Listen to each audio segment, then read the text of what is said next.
Welcome, everybody, to the Cast from the Coast. My name is Adam Miles, and I'm joined, as always, by Josh Lambert and Brendan Dunphy and Tim Johnson. How is everybody doing tonight? All right. Great. Excellent. Very nice. Thank you, everybody, for joining us on this special live episode of They Cast from the Coast, as well as joining us on Twitch. You also have the ability to join us on YouTube, and we'll also be pushing this on Facebook. And later on in the week, as we've just said many times before, we'll have audio copies of this going out to all the major podcasting platforms. But tonight, very specifically, Tim, please tell us what we're talking about. Well, if anybody's already been following us and our journey into this series of films, we are continuing it tonight with A Nightmare on Elm Street Part 4, The Dream Master. Stay tuned.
Tim, please regale us with a synopsis.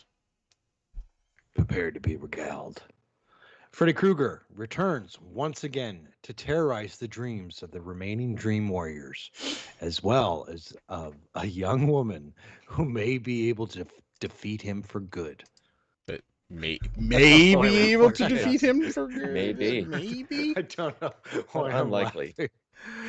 All right, so this movie picks up pretty much where the last one left off, the Dream Warriors, which, as we kind of found out from, what we were doing last episode, was kind of, it seems like it was the consensus to be the better of the films so far that we've seen. Because, yes, we know Josh has a absolute hard-on for the first one, and the second one was okay. It's okay, but the third one just kind of seems to be like across the board, it's a good fucking movie. It's the best sequel so far. It's the best sequel. Surprisingly enough, though, this is the one that I remember growing up that everybody was like the most excited for. It was a spider. I was grabbing a spider out of the fucking air. That was fun. Live. Creepy. Wow. Live murder. Live murder of a spider. I didn't murder. I just kind of grabbed it and threw it on the ground. But oh well. Okay, so this is the one in the 80s that everybody got really fucking excited for because it was it was closer to the 90s now. It's like 1988. Fangoria in full swing of things. There's a little bit more, hype now that part 3 was so fucking good and redeemed itself from the way that people thought about part 2. Part 4 is coming out, and it's got a synopsis that and all the reveals of it so far that kind of reveal that characters are returning. It's a continuation of the story. It's not like when they went from part 1 to part 2 where it's Freddy's the only common scenario. You know what I mean? This is something that continues, the power of these characters. The only real big thing that happens in this movie that's so much of a change is that right off the bat, Patricia Arquette is apparently too big at this fucking point to return. And I don't know the whole story, to tell you the truth. I didn't even look into it. But we have a girl by the name of Tuesday Night. I think that's exactly what her name is. Tuesday Night. It's weird. But Great Fun stage name. but she plays Kristen. So when you look at it, it is the one thing. Josh was kind of saying this a little bit behind the scenes at first. It kind of confused him up front. The girl Kristen, it's her. It's Patricia Arquette's character from the third one. She pulls people into dreams, but it's played by different actors. All right. And I can confirm her name is Tuesday Night. Tuesday Night. There you go. I also like to take an opportunity to talk about our sponsor tonight, Tim Hortons. Nope, it's not a fucking sponsor. No. You and Brendan You need to guys and your stop this with the fucking sponsors. No one sponsors me. Always fresh. Always Tim Hortons. You know And he's it got his comes in hand over Keurig. a Hortons just so it says Tim, right? Like it's just Tim. Oh, there you go. No. Have a hot sip of Tim. Gross. Gross indeed. I just wanted to get Adam going. Nope. It's not No sponsored. fucking Nope. sponsorships. Nope. Sorry, Tim's. But if they want to reach out, Yeah, sure. They want to support Canadians, sure. I mean, whatever. Okay. The views and opinion of Tim Johnson do not support the The Tim Hortons Corporation. Big Cast from the Coast. Oh man. Okay, Tuesday night, by the way. So the best thing that I found in the credits, though, right off the bat, I don't know if this is going to be part of trivia time with Tim or not. Probably not. But Tuesday night, the girl who plays Kristen in this actually sings the opening song. Yeah, it absolutely was. It was my Yeah! first piece of Oh I my ruined it. God. Fuck No, yeah! that's the fake one. But the reason I was bringing this up is because, much the same as I love the soundtrack in the third one, the opening song to this fucking gets me pumped, man. Like, no matter how you feel about the rest of the movie, the opening song itself is fucking dope. I like it. It's pretty hype. It's so 80s It badass. is 80s badass. I love it. Yeah. I love it. All right, so now we have the fact that Kristen, it's a couple years later. It seems like they've all kind of battled their demons, as it is in the third movie. And I know, stop. And they go beyond that. They're all kind of living back at home. Everything's kind of, going normal again. They're teenagers. They're in school.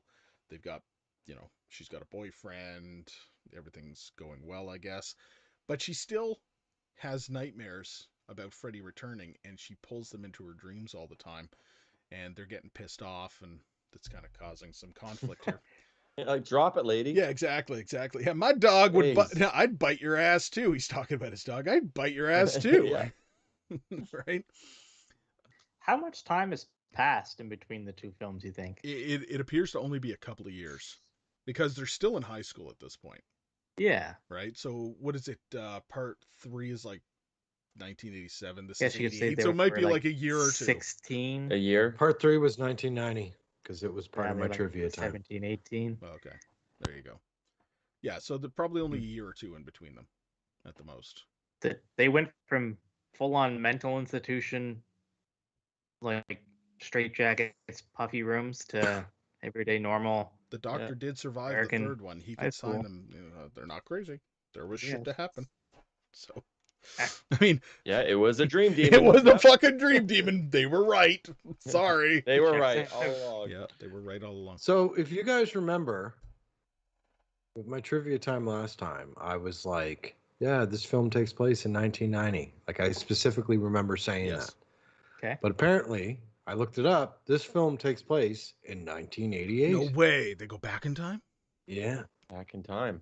It doesn't the make dream any tunnel. sense. From the nightmares. I don't know. I'm just bringing up that song again because that song's fucking dope. Okay, so there's some sort of a dream Interesting. tunnel. This movie takes place before the one that happened before it. Mm.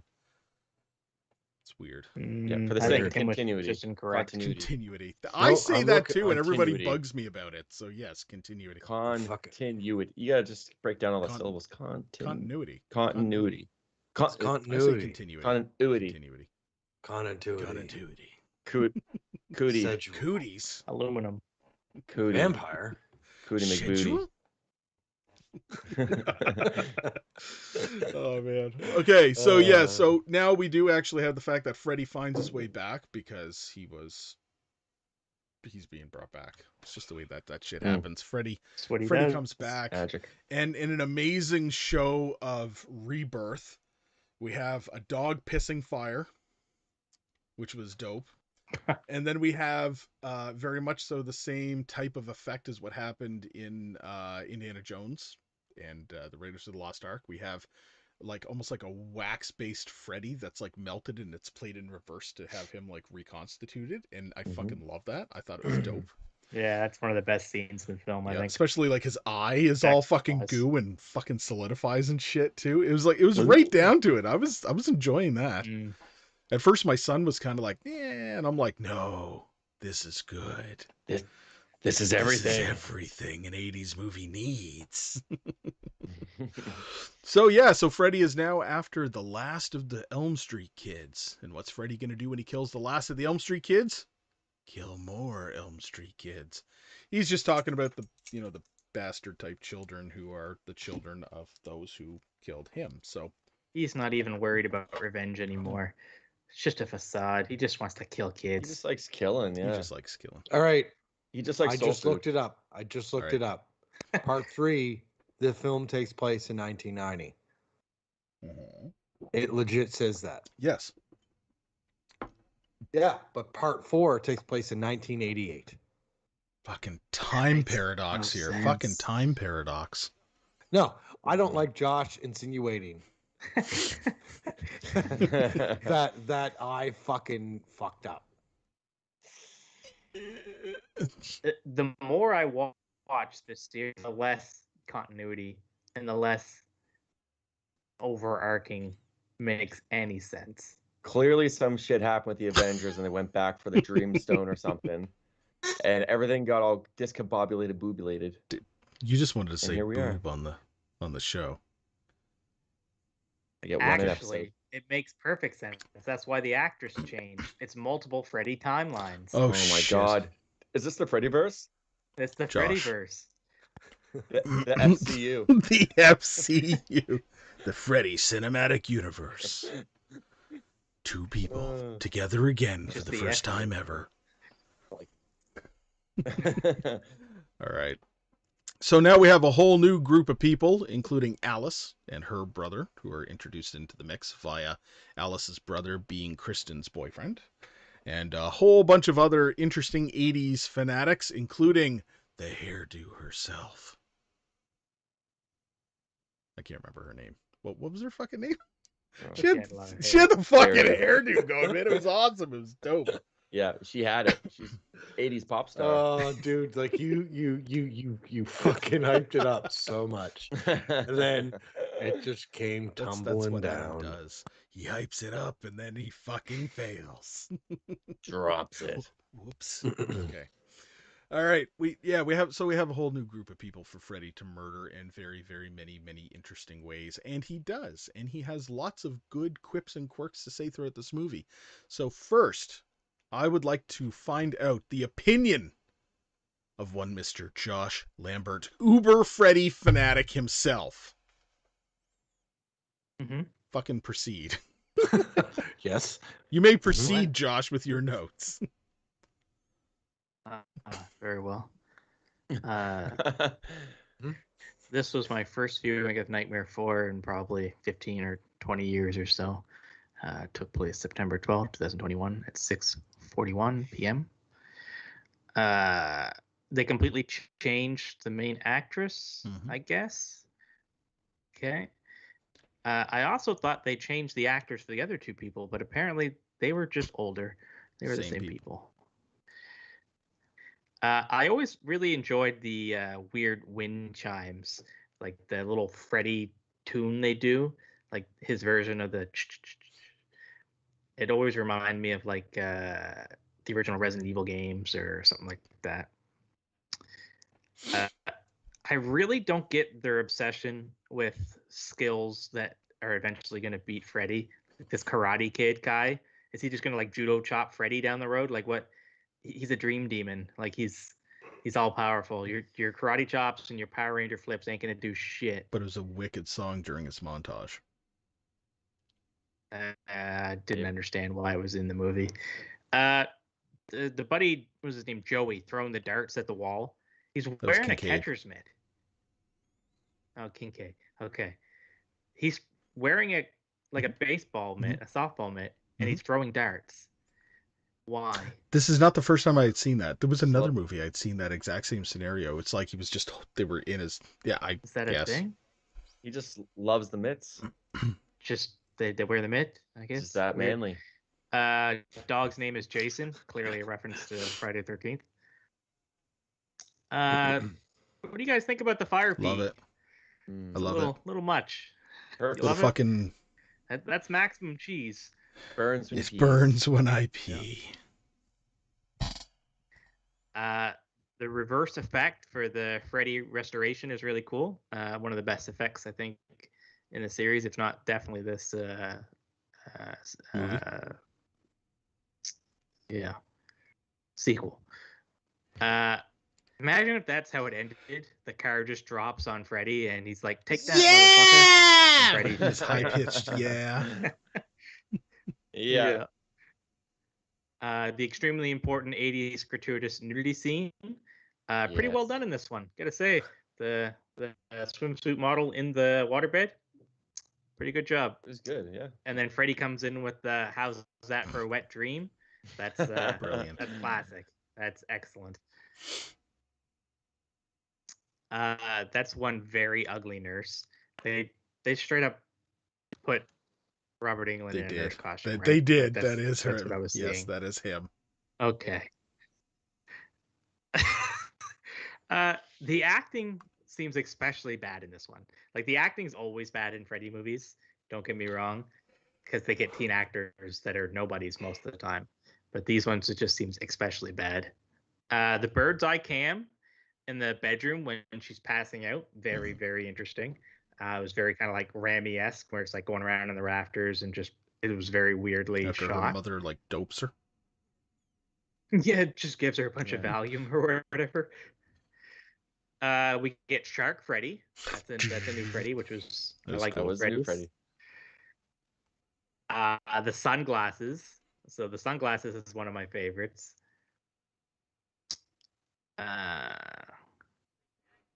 So they buried Christian right in front of Nancy Thomas. I don't know if you guys caught that, but Nancy's right behind her. It's like there's just like a section of the graveyard where they bury all the people that Freddy kills. Victim section. They keep like forcing this matching luggage joke about the bags under her eyes. Didn't really find it funny the first time or the second time. Yeah. Matching bags. Yeah, they're really trying to push teenagers to smoke. Man, back in the 80s, they just, all the cool kids smoked. The robot claw in the, was it the science room? Kind of dumb. Didn't like it. Should have just been Freddy's claw. If they like showed her more like as like a robotics kind of girl and like tinker in the lab or something, I guess I would get it a little bit, but she was just smart, so they assumed. Yeah, she's smart. She likes robots, I guess. I guess that's the patented tongue flick we get from Freddy before he sucked her dry. The poor guy fell asleep when he was taking a dump. He was so tired. Pants around his ankle, most vulnerable spot. That is the worst spot to fall asleep when Freddy's chasing you. We get an invisible ninja Freddy scene. Makes choreography easier. Yeah. The coffin scene where Buddy like jumps straight up in the coffin. It felt something like Pennywise would do. It seemed like a very much so Pennywise scenario too, because it was like the quiet air and then him talking to her and she's not really responding to him. Yeah. Yep. I really hope she cranks Freddy with those nunchucks. At very least, if she's gonna do ninja moves. When I saw the nunchucks, I was pretty pumped. We get a excellent product placement of Pepsi Cola, the cola choice of Dream Masters Everywheres. Mm-hmm. We get the deja vu scene where they just go around in a circle. The elbow cracks, that was fucking disgusting. When she's doing the bench press and Freddy just cracks her elbows open and she turns into a roach. I don't even know how that would happen. Well, you just gotta believe, Brendan. You just gotta believe. And I don't know how a fucking guy can get into your nightmares and kill you. What's your point? Well, that's pretty self-explanatory. I guess. Okay. They tried to, I guess, lead it up that she was scared of bugs, but really the only foreshadowing was that there was a bug in her chip bag earlier. She just kind of squanched it. They had to throw it in there. Yeah. Again, I feel like the writers had more stuff that maybe got cut. Well, it ain't Dr. Seuss. Excellent line. you get the ridiculous beat 'em up match with Freddy that lasts like 5 minutes. And then she just straight up ghostbusts him with like her own little proton pack. And then the whole mirror thing, I don't really get. So why did the mirror stop Freddy? Got to see Reflection? inside his own soul, is how I took it, I guess. I don't know, but it caused a whole bunch of little Freddy arms to pop out of his head and stuff. Yeah, the effects at the end of this were pretty cool, where he's basically ripping himself apart with the little fucking... Yeah. It's like the souls were like coming out to like rip him apart. It was kind of interesting. I like right. You're fighting him. And then all the souls get released, which is weird because Freddy's not dead, so I don't know what's going to happen in the next one. They could be pulling a Roy scenario on us. Well, there's like another 3 or 4 movies. I guess this Freddy in the MCU is possibly dead, but there's another Freddy. Maybe a Freddy somewhere with orange and black stripes. It's like the Tall Man and Phantasm. Shut up, Josh. Just one dies, another one appears. I hope not. Freddy is a tall man. Those are my notes. Just saying. He's a tall boy. Freddy is not a tall boy. Tall boy. Excellent notes, Josh. Excellent notes. All right. We're going to take just 1 minute and have a little bit of a say from a good friend of ours. Coming back in a moment.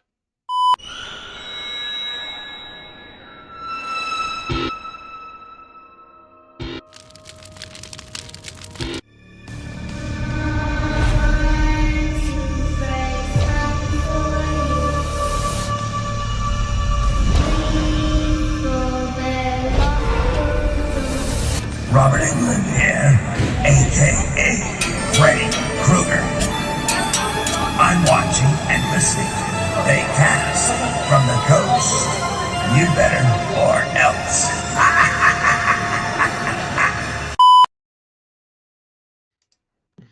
Dang it, Bobby. And we're back. That boy ain't right. Brendan. I'll tell you what. I can tell you what. Bobby?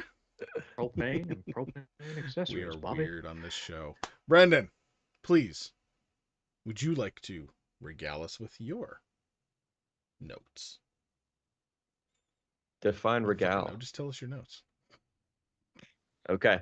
A Nightmare on Elm Street Okay. for the Dream Master. The Master of Dreams.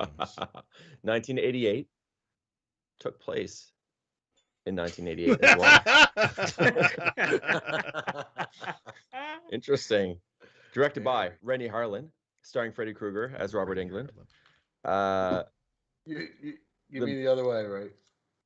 No, I'm sorry, what? What are y'all getting on with? 80s song for the intro. Fantastic. We already talked about it. It's pretty awesome. Haunted house nightmare sequence to start it off. I was kind of bored of the house. Right away, I knew we were going into the house scene. I'm like, okay, another haunted house, little dingy little place, and we're gonna find out Freddy's still alive. And guess what? We're gonna end up back in the boiler room. And sure enough, No. I think you've established the general plot of every single Freddy movie already.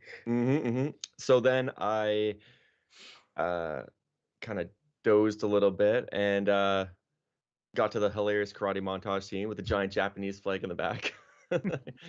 The huge cultural appropriation, just nunchucks and punch in the air, and then we jump right to the dog with the bladder infection that pissed fire. With the bladder infection. Interesting, very interesting. The effects for resurrecting Freddy were awesome.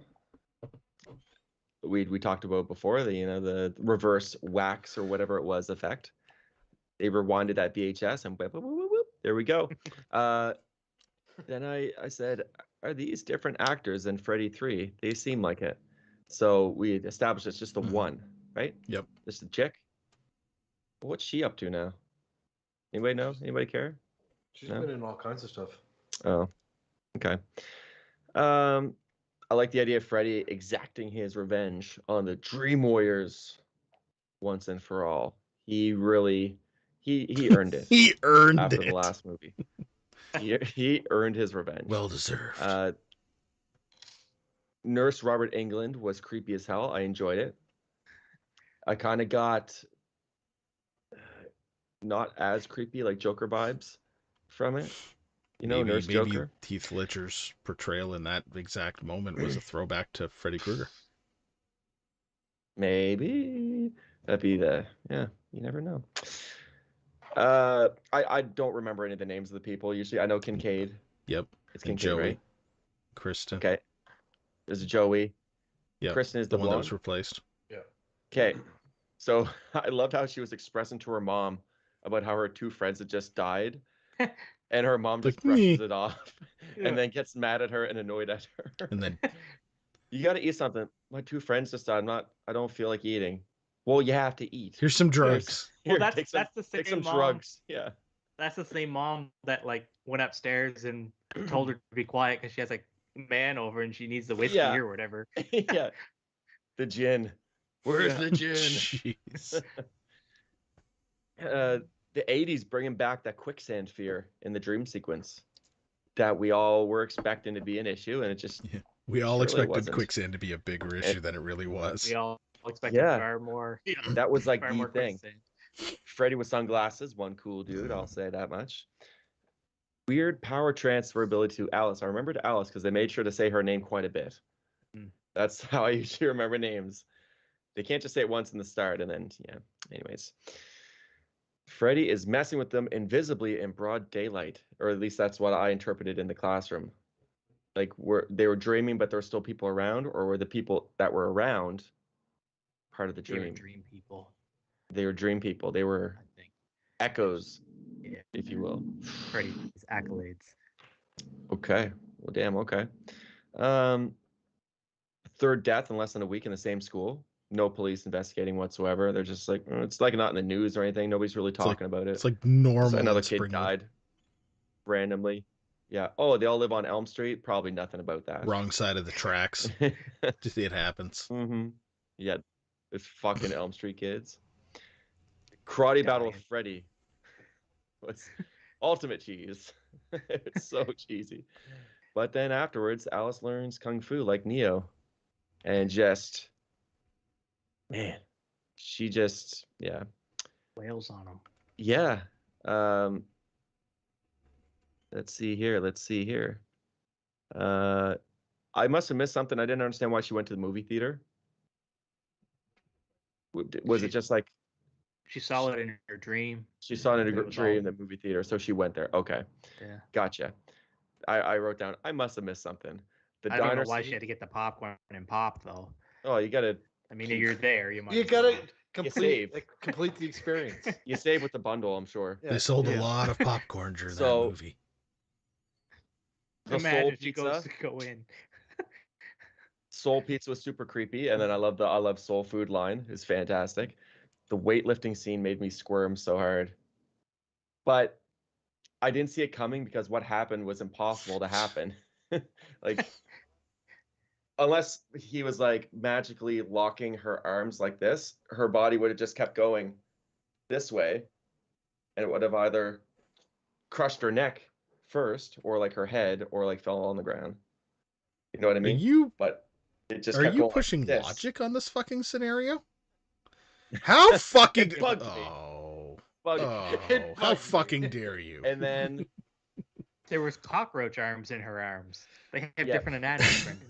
Then I definitely cringed from the cheesiness of the cockroach scene. Although that was very twisted and gruesome scene where she's like the agony of slowly transforming into this creature that she hates. Buddy gets in an accident while Alice is driving. But typical. I tell you. They mentioned how he had lacerations to his neck and his head. And I didn't really notice anything else, but they needed to operate on him immediately. Well, yeah. I'm using logic again. I'm sorry. I should be doing this. But get the fuck out of here with your logic. I don't know.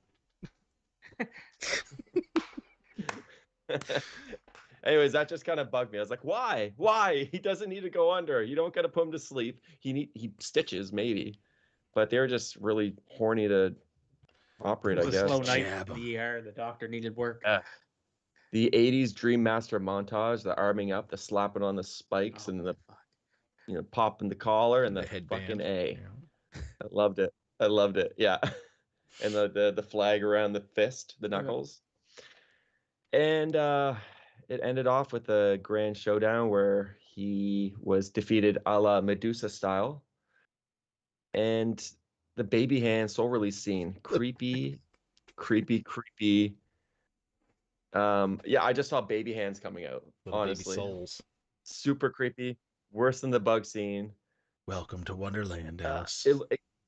I feel like it was like something I'd see from a really like graphic video game. So like it was like ahead of its time, kind of like melding back, and he's being the torn fucking apart. arm that comes out of his head and grabs onto the wall, and he's like pinned up against the wall and shit. Yeah, I thought it was dope. The soul's fighting back. yeah, I like that. Little baby arms all over him, fighting back. Take my strong hand. Take my hand, my strong hand. No, it's gross. Just take it. It's not strong enough. That's a good one. I haven't seen that movie. I watch that movie Not so often. Strong enough. Oh. Every time I'm just making shut off. potatoes. Every That's time my I'm making notes. potatoes. My I can do germs. that. My germs. Every Yeah. time. Yeah, we do that in the household. That's right. Sorry, Brendan. We kind of just. My laptop turned off, so that's the end of my Okay. notes. All right. I mean, it was the end of the movie. I have nothing else to contribute. But grab yourself a cup of You have Tim lots. Hortons. You have Comes in lots to Keurig, contribute, as Brendan. well as Always fresh. Always Tim Fuck Hortons. off. They're not sponsoring us. Not It's with not that that attitude. fresh. The Tim Hortons at Tim's And Hay. you know probably what? like If I had 3 hours actually old. gone out and gotten us a good fucking sponsor, you guys wouldn't fucking even give that much effort, would you? I'd be like, we get like Shudder to sponsor us, and Tim's like, I'm watching everything on Netflix. I did not say that. That is a lie. I have Shudder. And fuck you. Adam. What that? Struck That's a right. nerve. All right, let's take a minute and just talk about the effects work. I want to hear from everybody here their favorite piece of effects work and why. Josh. Well, the reverse effect. I already told you. Like when Freddy's recombobulating himself, and they pull that like melted wax system or melted silicone or whatever it is that they do to set something up and then play it in reverse. I am a sucker for reverse play. You are a Bruce Campbell fan. That's the master of reverse. Yeah, he is the greatest reverse actor really in my kind of opinion. is. And some of the stuff that he does, but just in general, like I know Ramy does a lot of it, obviously, because he has Campbell on deck at all times. But there's a lot of really cool effects that stick with people. Like if you talk about the Indiana Jones scene, like that's one of those scenes that sticks in people's minds for decades. It's just something off-putting about watching something that occurs in reverse and then flipped. Absolutely. I mean, Savini made a career out of doing shit like that too, right? Like Dawn of the Dead, the machete in the head. Didn't mean to rhyme it, but okay. But it's true, right? And that was amazingly done. All things that rhyme are true. Correct, I guess. All right. Brendan. Yes. Yep. Favorite of the effects and why? The dog fire pee was cool. It hurts when I pee. It burns. I'm gonna have to go with baby hands. Like just at the end where all the hands are coming out of him and shit. Yeah. Yeah, I enjoyed that. It's a toss up between baby hands and just the claw shark fin going through the water, you know. But definitely baby hands. Maybe baby hands. Okay. Yeah. So I just realized something. For the dog fire pee, they built a dog and set up a little flamethrower out of his bird. Maybe. You know what? That one wins then. They put a lot of work into that one. Some studio effects artist got the script and was like, wait, what? And the guy came in, he's like, I need you to build like a little dog penis red rocket that shoots out fire. Who am I to question where my money's you know coming from for a paycheck? I didn't even notice. I thought that was a real dog. So kudos to them. Okay. Tim. Kudos to them.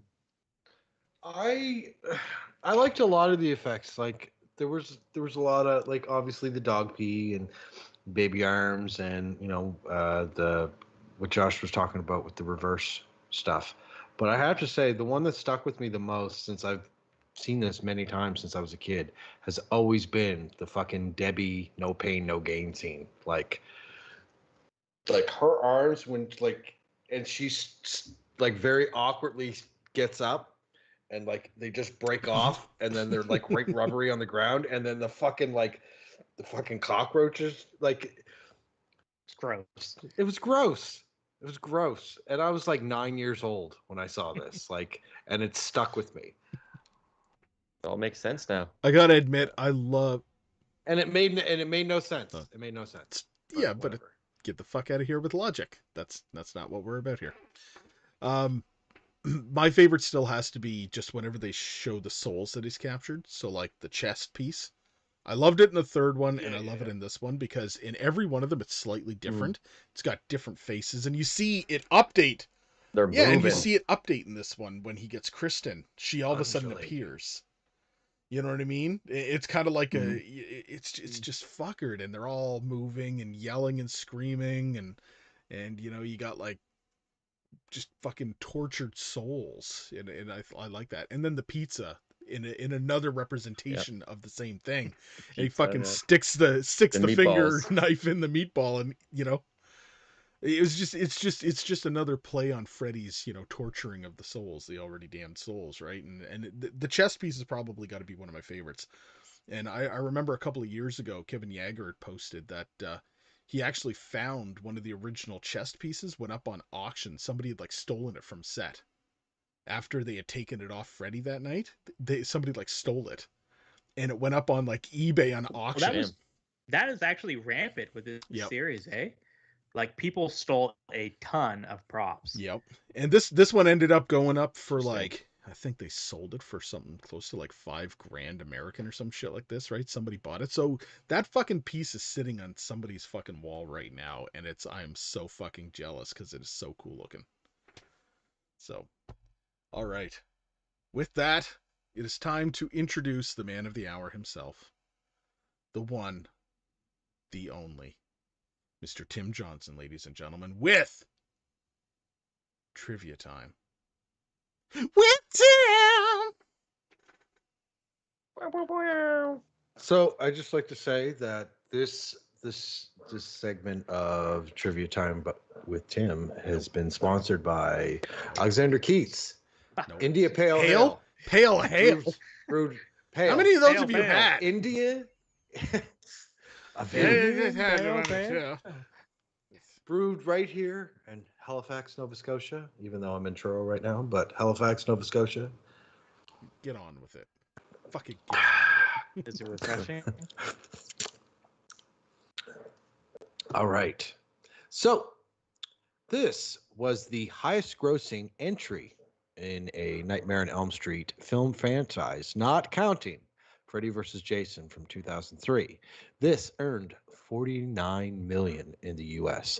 That doesn't seem like a lot of money, though, nowadays. With the MCU around, it doesn't. No. Hell no. Is that adjusted for inflation? It becomes the number one? Maybe. This is the first film in the franchise where Robert Englund actually received top billing in the opening credits. Good. Yep. The name of the diner where Alice works is called the Crave Inn, a reference to the franchise creator, Wes Craven. Oh, I never got that. Robert Englund's favorite part of the film was the time loop because it seemed like a visual of a dream that keeps repeating itself. I should tell you that there's no bologna tonight, fellas. No bologna. Bologna's not on the menu. Not great. I know. I wanted to give you guys like top choice. No, I've been busy doing big things. Rick and Alice were twins in the script. I don't know if you knew that. Didn't read the script. Wes Craven. Oh yeah, well, you're missing out. Wes Craven turned down New Line Cinema's offer to direct and rewrite their script. It's a shame because he probably could have did a better job. Highest grossing horror film and the highest grossing film for New Line Cinema for its year in 1988.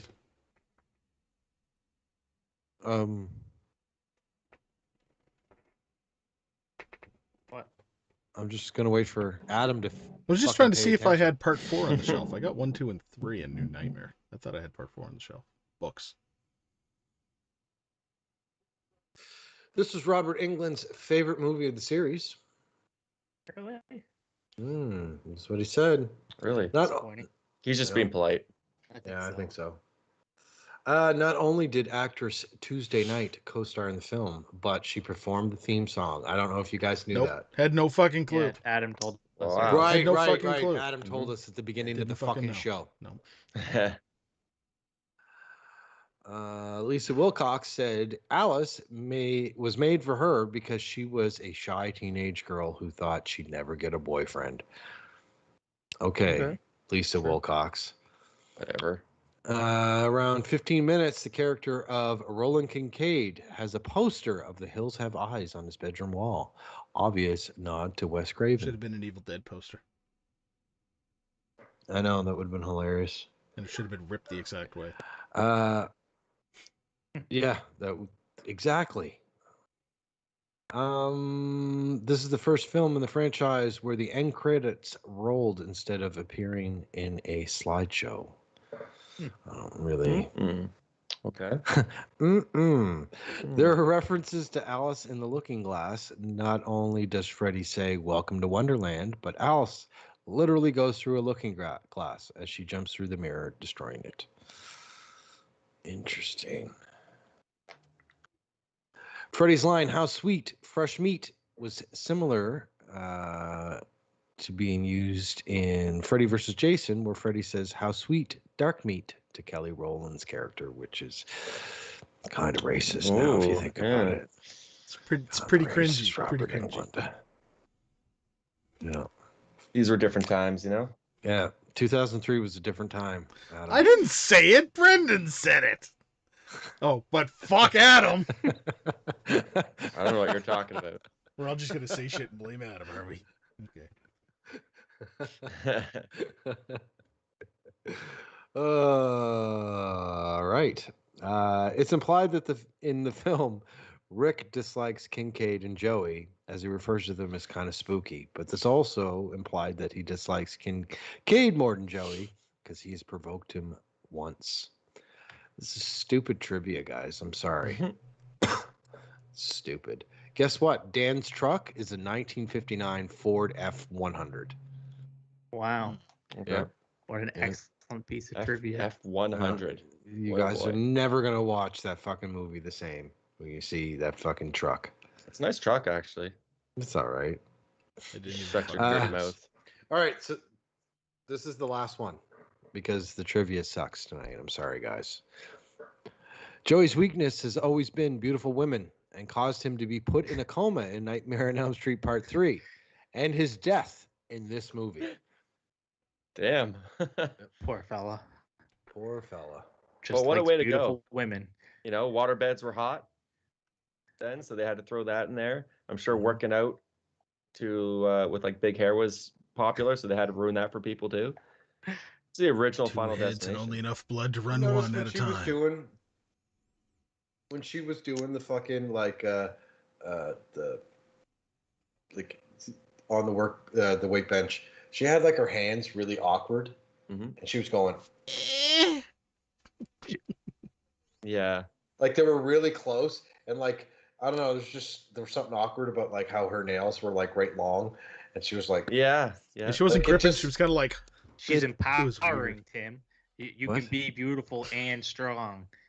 She's empowering. Jesus. He's not wrong. No, he's not. You know? I just said it was my favorite scene. Yeah, what do you know? I know lots. I know lots. All right, gentlemen, it is time to give our final thoughts and rate this movie, the fourth in the series, as it were. I'm going to start tonight with Josh. No, I don't always start with Josh. Whatever you start with, he always goes, oh, you always start with them. I know. It's kind of routine. Tim, you always start with me. Yeah. This one's kind of boring. I don't know if you guys felt that, but I was, not enthralled a lot of time when Freddy wasn't on the screen. I think it might have been partially bad to the bad acting and the poor lines. It seemed like they could have used some script revisions. But when Freddy was there, he was there. Like, we get a couple of really iconic Freddys that pretty much go in like Freddy Hall of Fame. Like when he's got those sunglasses on, I've seen so many Freddy memes with those sunglasses. I used to have that on a shirt. Yeah, it's breached into just regular pop culture out of just horror culture. So something has to be said for that. Again, I always find the way they beat Freddy was always dumb. It never really makes any sense to the canon. And the more and more I watch the Freddy series over again, the less actual like rules and canon there is to the series. They pretty much just do whatever they want in every fucking sequel, and it's completely different. And that goes to question, and I've always thought this, Josh. Why is this your favorite of the slashers in the series? Because like it doesn't follow any of the fucking. No, you're always on Freddy. No, listen. It's not my favorite series. Freddy's just my favorite slasher. Okay. So if you pit the slashers against each other, I just feel Freddy, there's something about him, his charisma, his one-liners, he's funny, he's sadistic. There's something about him that I just really enjoy. But the more and more I watch the series as a whole, the less I like the series as a whole, to be honest.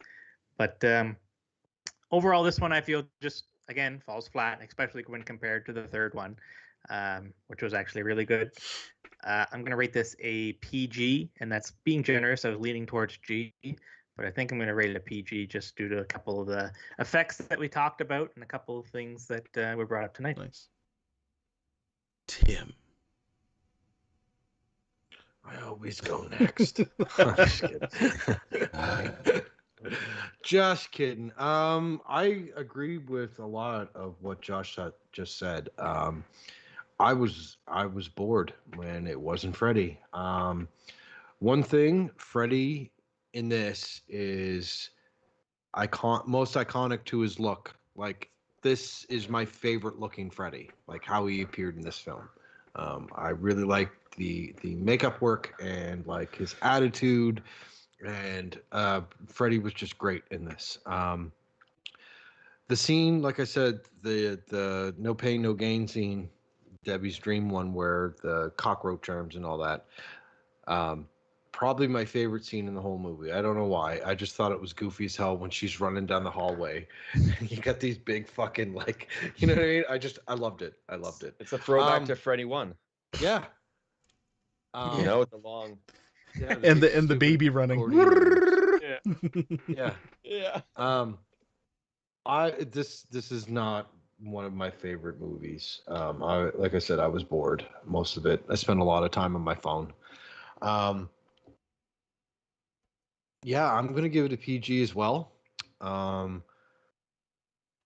Aside from Freddy looking dope and the killer special effects that were in this movie, the story was just fucking lame and boring, and I just didn't care. Oh, this movie's over. All right, well, gotta watch the next one, I guess. Like, it wasn't like, homework assignment. I just didn't care about the characters. I don't know if that was your beef, but I didn't care. Yeah, I didn't care. I think maybe if they didn't recast everybody, maybe like if they didn't recast fucking Patricia Arquette, like, yeah, okay, here's a she's the new Nancy, you know what I mean? But they didn't, and I didn't really like her. Her theme song was great though. Yeah, the theme song was kind of dope. I don't know. I feel like this is a lot like part 2, where it's like, yeah, you can skip it. Fair enough. Brendan. Yeah. Where do I begin? Let's start at the start. I share some of the same views as you guys with this one. That I didn't care whatsoever about the actors, the characters. Like the parents were kind of cool, I guess, because they just didn't give a Gave the shit. kids drugs. Freddy was the best. All his lines in this one, I felt they're some of my favorite in the series so far. He was just funny. He's just really funny. Some of the death scenes really sucked ass. Um, some of the special effects were kind of cheesy. Like I didn't really like the robot arm and all that stuff like that. But kind of like sucking the soul out of the nerd was awesome. Baby Arms is great. No Pain No Gain was awesome. Even though it made me a little squeamish. But it just didn't do it for me. This whole movie, I was just like you guys. I was bored, and then I was contemplating, should I just like go for? I could probably have like a nap right now and then wake up and not really miss anything, and just kind of like bullshit the rest of my notes, and it might line up. It might line up. It was kind of predictable, you know. Maybe I'll have to do that sometime. I don't know. Josh usually goes before you, so you know you could always just kind of line up your notes. Yeah, you see me like writing down shit down. That's good. With a thesaurus over here to change a couple words around. Yeah, it was just forgettable for me. So for that, I'm gonna have to give this guy. And I actually I do want to say, it was 1988. The last one was in 1987, right? So that was the year that they threw it together. It didn't really feel like it was made by the same people at all to me. It felt too different. I mean, it was different director, I believe. Yeah. Yeah. One of Rennie Harlan's. Yeah. Mr. Harlan. So I feel its success was running off of the third one, maybe. I'm sure the third one did great, and then we're like, oh, let's watch another one. Here it comes. And I don't know, maybe in the fifth, maybe do the sales die down? We're gonna find out. I'm sure. Next trivia time. So because of all this, I'm gonna give it an X. No. A G. Okay. Not great, but not bad. G. Okay. Coming off of the high that is the third one, this movie does feel a little lackluster. But admittedly, the one thing that I always and I gave the third one a really good score, but the one thing that always bugged me about it was how they basically just threw Nancy aside at the end.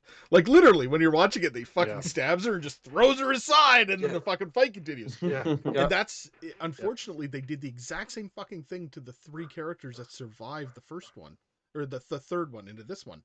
They literally die pseudo pathetic deaths, except for Joey, because the fucking waterbed scene was pretty dope actually. But like Kincaid gets stabbed in the stomach and like just almost looks like he has a heart attack in real life. Heart attack, you know, and she gets Kristen gets thrown into the fucking the boiling water boiler and just kind of fucking suffocates in real life type of thing. It's weird. It's weird. It almost treats the characters that are surviving in a very shitty manner, and it kind of sucks that way. This movie does have some good redeeming qualities. The effects work is still on fucking point. Like Kevin Yeager and his team really did everything that they could. I think this movie just came down to a lack of proper writing and direction is all it really came down to. Visually, looks good. The movie really does look good. You can see a quality with the film. The set pieces are great. The acting is a little meh, whatever. But the effects, the set pieces, like visually, it's a good fucking movie. It really is that way. And I can't shit on it too much because that's part of the fucking enticement of a lot of horror movies. Like I'm watching something interesting.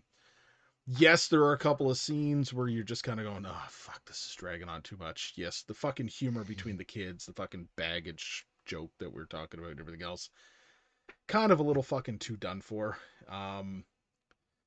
In the end, I thought it was still imaginative in a long way, but it took that fucking Dream Warrior scenario, pumped it up a fucking notch, and made some things that were very questionable. which, if I remember correctly, moving in the series a little bit later, it's almost like they kind of go, well, that didn't work out. We kind of fucked that up. Let's go back a little bit here. So like there's kind of like a little bit of a stepping to the side or something later on. But we'll get to that, I guess. All in all, I can honestly say, as much as I really love the third one, and I love to see like a follow-up that tells a little bit more of the tale, this movie deserves, in my opinion, no more than a G. It is lackluster. The only thing that really truly redeems this movie for me is the fucking theme song at the beginning and the effects work and the special effects. Yes. And you should PG just on special effects. If the movie had shitty special effects, this would have actually probably even gone as low as a shit for me. Because when you absolutely have nothing redeeming about the movie, like Freddy's going to be Freddy no matter what. Right? Okay, so maybe let me take that back a little bit. Freddy and the special effects and the theme song are the only thing that are really that good about this movie. But all the fucking acting, the writing about it. I can concur. If you took Freddy out of this movie, it would be a shit movie. Right off the bat. Absolutely. But then again, they knew that what they had, so the effects work were good too. So you remove Freddy, you remove the effects work really too, right? So it's kind of hand in hand. If you remove Freddy, it's not a nightmare movie. I don't know, man. They could. Like I said before, it would just be called the could have Dream Royed Master. it, right? So it could have been a Roy scenario. Oh, boys. Fake Freddy. They could have put any villain in there. Crimer. Frankie Francis. Krueger. Frankie Crimer. All right. So with that, we have 2 PGs and 2 Gs, kind of a little bit of a mixed bag, but I mean, we got a lot of good, insight on how horror movie fans feel about this movie, and a horror movie noob. That's 4 Gs total. Yeah, that's true. There's a a G in each. PG. 2 Gs and 2 Ps. Or PGs, sorry. Okay. 4 Gs and 2 Ps. And to be fair, it's not really PP. a mixed bag. It's just split down the middle. Okay. Yeah. But Yeah, but Come half on, of us are Adam. wrong and half of us also are right. yes. Also yes. So thank you everybody for tuning into this live episode of the Cast from the Coast, where we've been on Twitch and YouTube, and you'll probably see this floating around on Facebook as well. Please stay tuned for the audio copy of this, which will be released on all the major podcasting platforms later in the week, including but not limited to Spotify, iTunes, Google Play, Amazon Music, etc., etc. And until next time, We're also on Patreon. Check us out. Open up your hearts and your wallets. And please, until next time, Josh. Yeah. So this film, I guess, averaged out at 2.5 flaming dog wieners out of 4. Ooh. That's a lot of flaming dog wieners, Brendan. It's a great average. That's a fantastic average for dog wieners. And I can't wait to see how many dog wieners are in the 5th one. They always got to up the ante, right? So, and Tim. Stay safe, stay spooky, and remember, Alexander Keats, India Pale Ale. No! In Nova Scotia. Until next time, keep it creepy, everybody. Good night.